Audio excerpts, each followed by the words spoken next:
Estate Show with Pat Lopez, where we talk everything real estate. Today, my guests are PAX Legal. We have Lida and Neil. Welcome to the show.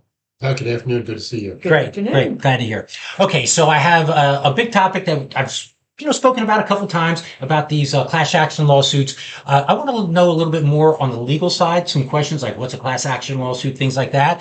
So that's what we're going to be discussing on the show. And before we go any further, I can fairly say I know nothing. I'm not that smart. I know nothing. This is just some of the stuff that we're reading, that we're hearing. So it's not legal advice or anything. It's just, things that we're seeing. Did I pretty much cover that? I know you guys know something I don't.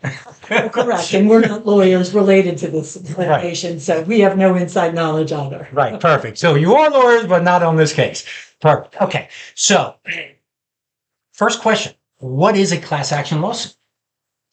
So Pat, just quickly, the class action lawsuit is where a group of people, a number of individuals have same or similar claims with a same or similar result that they're looking for or outcome.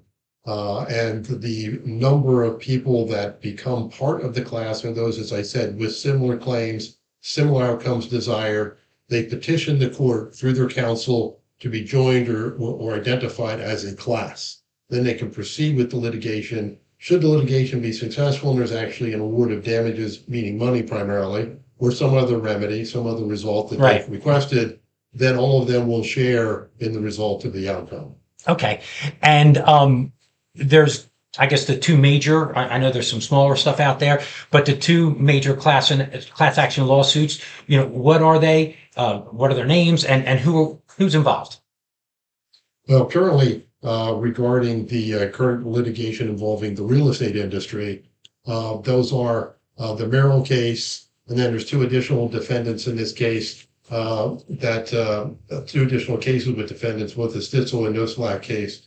The Merrill case is really sort of the precedent-setting case that really covers the most number of defendants, right? Mostly NAR, the National Association of Realtors, and the major brokerages throughout the United States, the Keller Williams, the Remaxes, the Long and Fosters. Those ones will be recognized. Okay. And then I believe it's the Stitzer case. That one is going to be in October. That's the first one is going to be heard. And then the other one is be, I guess, in the beginning of, 2024, right? Yeah, we're not aware of any particular trial schedule for those yet. The Merrill case just really was filed, the class certified in March of this year. Okay. So that's just really getting started. So we'll see what the outcome is in the other two cases if they happen to get to trial earlier.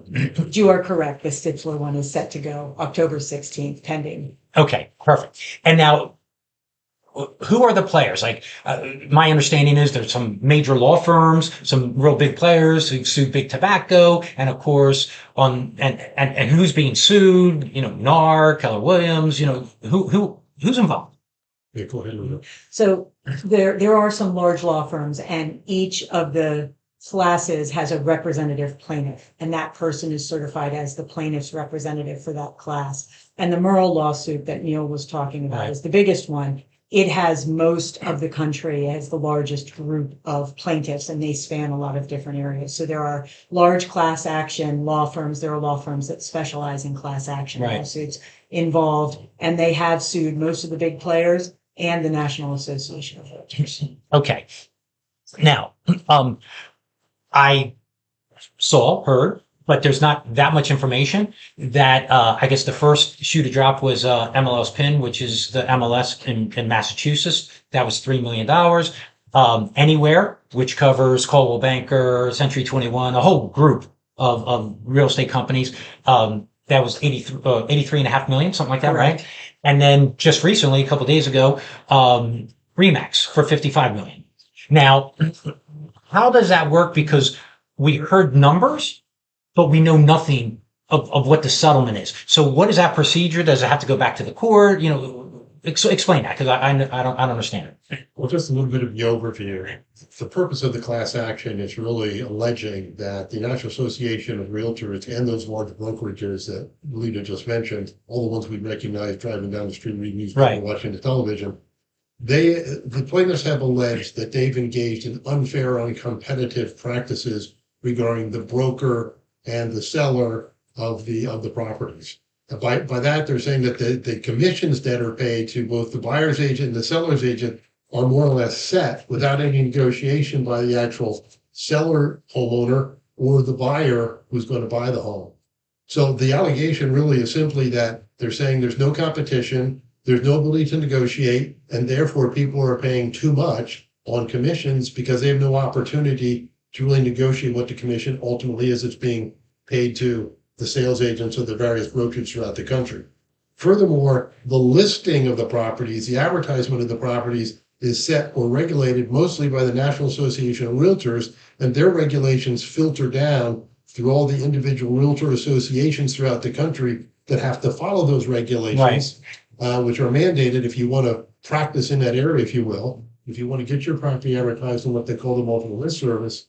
So the whole allegation, the whole claim by all the class action plaintiffs is that, look, there's no competition in terms of how our property is advertised or marketed, and there's no competition in terms of how the commissions are set that we have to pay as sellers. Right.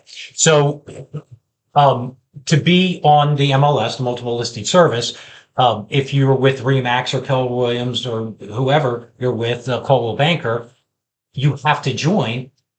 You have to be a member, correct? You have to be a member. So how do you advertise a property? So the crux of it is what you just said there, and that's one of the connections of saying, hey, you can negotiate a commission, but ultimately, to advertise it, you have to be on that MLS. Correct. Right. That's correct. Okay.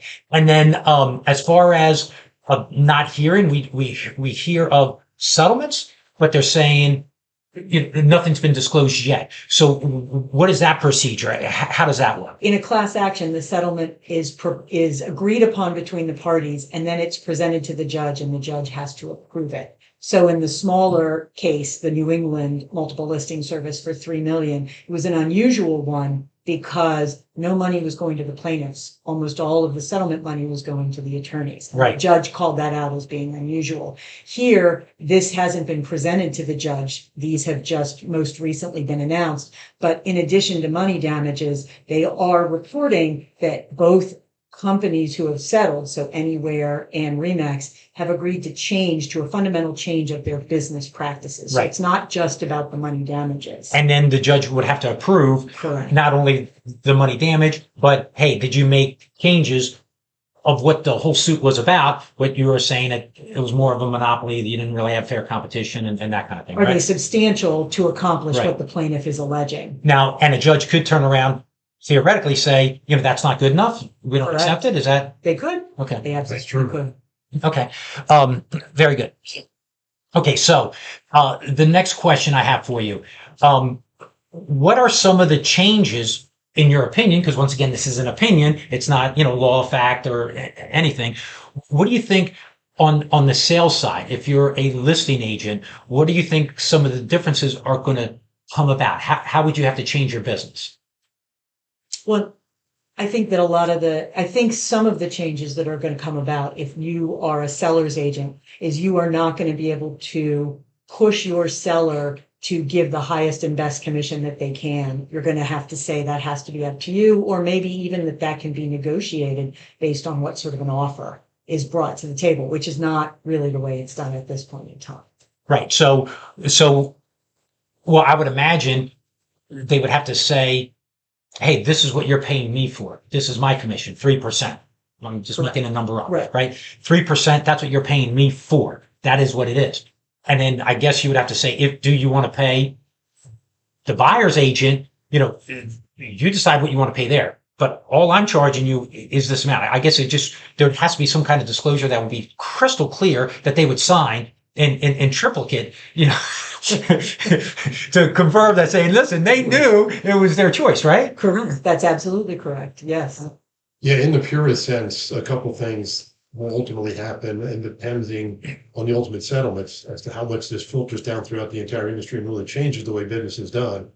But as Lida said, on the commission side, the question is, will ultimately be totally negotiable, 100% negotiable. There's some studies that were done in the plaintiff's case in terms of what the global marketplace is for real estate and whether or not the United States system is skewed a little bit versus those similar systems throughout the world. Right. And rather looked at the UK system and the Australian Australian, system. right. Mhm. And it was interesting that the data coming out of those two countries was the typical commission was in the 1 to 1.5% range, Whereas in the United States, it's 2 to 3%. Right. So you can see right there on a national or global level, there's a little bit of an unfair competition kind of thing, just the United States.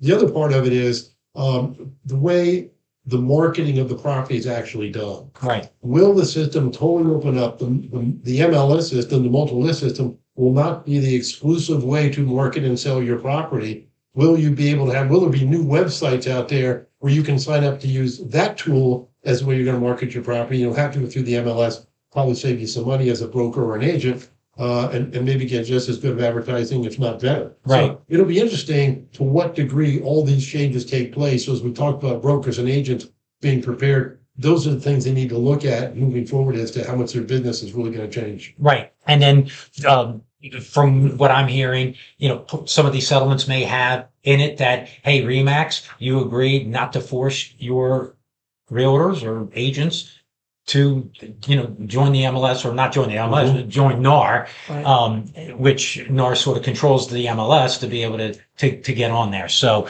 yeah, so that's fascinating. I mean, my opinion, once again, it's an opinion. I don't see a huge difference for the listing side, because they always go in there and say, hey, you are hiring me to do this job.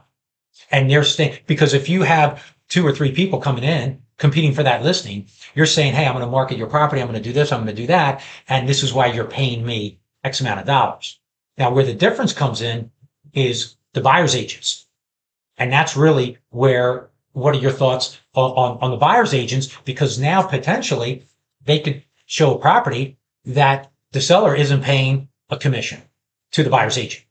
And I think the buyer's agent they're gonna have to have real honest conversations with their buyers about how they're gonna be compensated. There's a lot of language in this lawsuit that the NAR even allowed people to market their services as buyer's agents as being free. And I think that's probably gonna go away. Most of the brokerages will probably just discourage their agents from doing that, because it creates a false sense of, well, it doesn't cost me anything, but it does. Right. Because it costs you something in the increase in the price. In the price. Right. And I would imagine there's agents, somebody calls up, hey, I want to see this house. Not a problem. I'll meet you out there. Now you're never going to do that on the listing side, saying, hey, advertise my property. I'm not going to sign anything. The first step's going to be, hey, you want to see this property? Great. Come in my office or I'll meet up with you. Boom. You have to sign this, buyer agency agreement to say, hey, this is justifying my worth. I'm going to do this, and this is why you potentially would owe me this amount of money. Maybe not. Maybe the seller will pay. Maybe there'll be another way around it. But potentially, the first step is, hey, to justify, my worth. Right. It's no longer, you're right, just come and show me something, and sure, I'll take you around to a bunch of places and maybe I'll never get paid. Right. And that's the reality of it too. If you really think about it, how many agents show, and especially in the market, last year and the year before, where the market was so hot and you'd have multiple offers. Well, after 20 offers, the person just gave up. Well, if you're the buyer's agent, you drove them to, 20 plus properties, spent hours, gas, everything, and say, oh, you know what, I quit. This is just maddening, You prepared 20 offers. Exactly. And got nothing. And then at the end of the day, you got a goose egg, 1 penny, maybe some of that stuff will change of saying, hey, my fee is to start $500, $1,000. Boom, let's go out. And then, maybe, and it may work out in the long run better. We don't know what we don't know.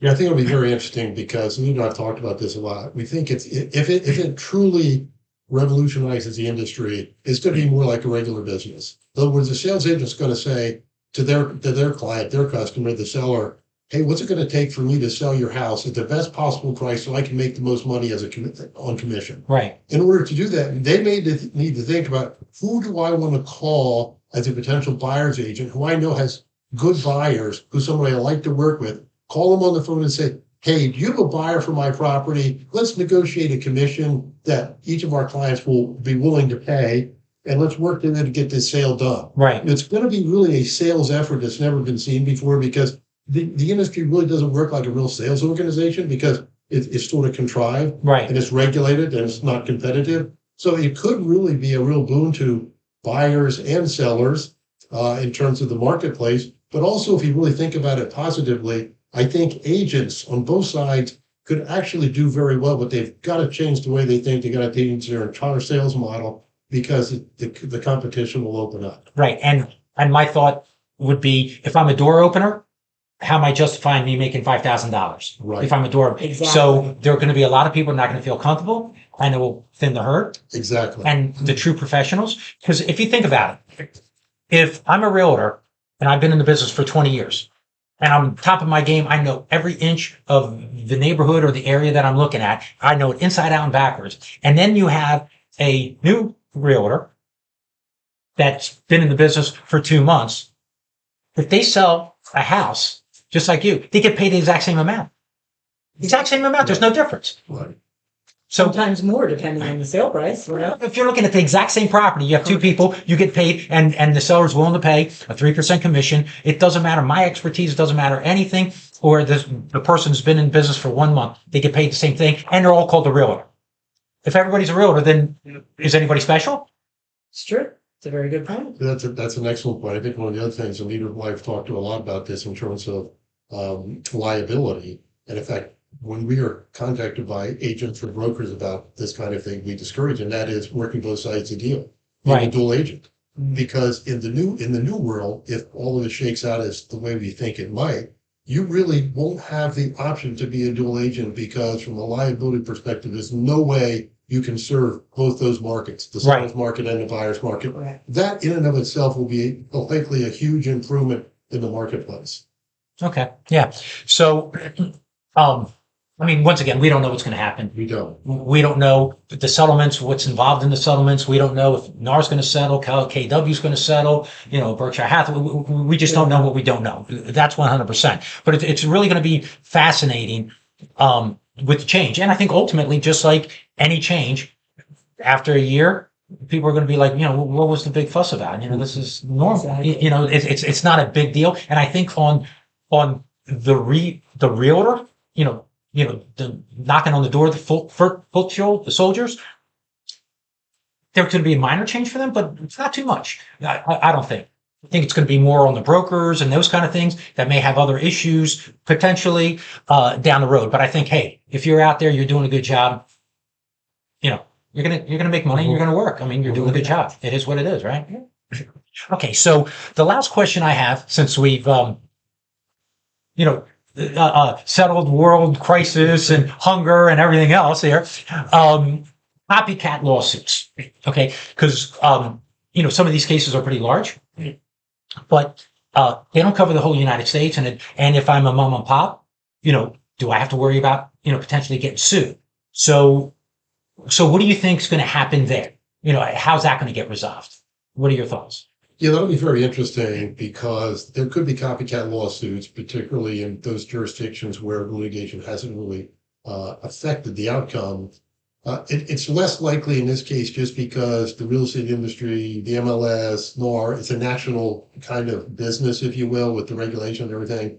So it's likely most people are going to fall into line as to whatever the outcomes are. So I think that's still an open issue in terms of copycat lawsuits. The only thing that may perpetuate some of that is that if there are certain jurisdictions that don't really change that much, or change in their own respective way, Right. and where the consumer goes like, well, I don't think we're getting the same deal that the consumer or the seller or the buyer, depending on which side you're on, is getting in the state next door. Right. And that could perpetuate that kind of additional lawsuit. Okay.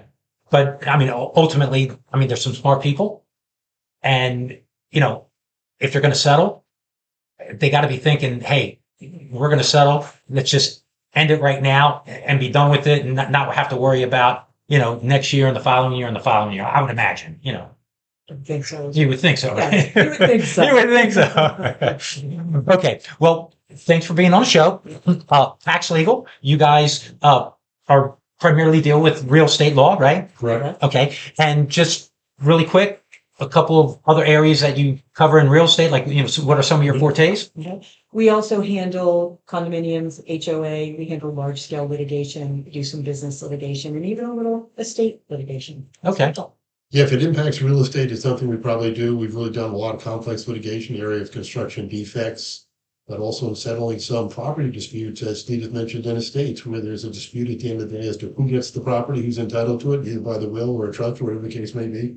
So if it's real estate oriented, quiet title action, with a dispute over an easement or right of way, something like that. So we've handled all those kinds of things. Okay, perfect. Once again, thanks for being on the show and enlightening me and explaining some things to me, especially on, some terms, because, we started this off. I'm not that bright, right? We started that right from the very beginning. Well, that's the Real Estate Show with Pat Lopez. Be sure to follow the show on Facebook and Instagram. Subscribe below. I have some really great guests lined up for you, and you don't want to miss any of those topics. Also, leave a comment. Tell me what you liked, what you didn't like, and if you do have any ideas on future show topics. Remember, this show is everything real estate. Hope you enjoy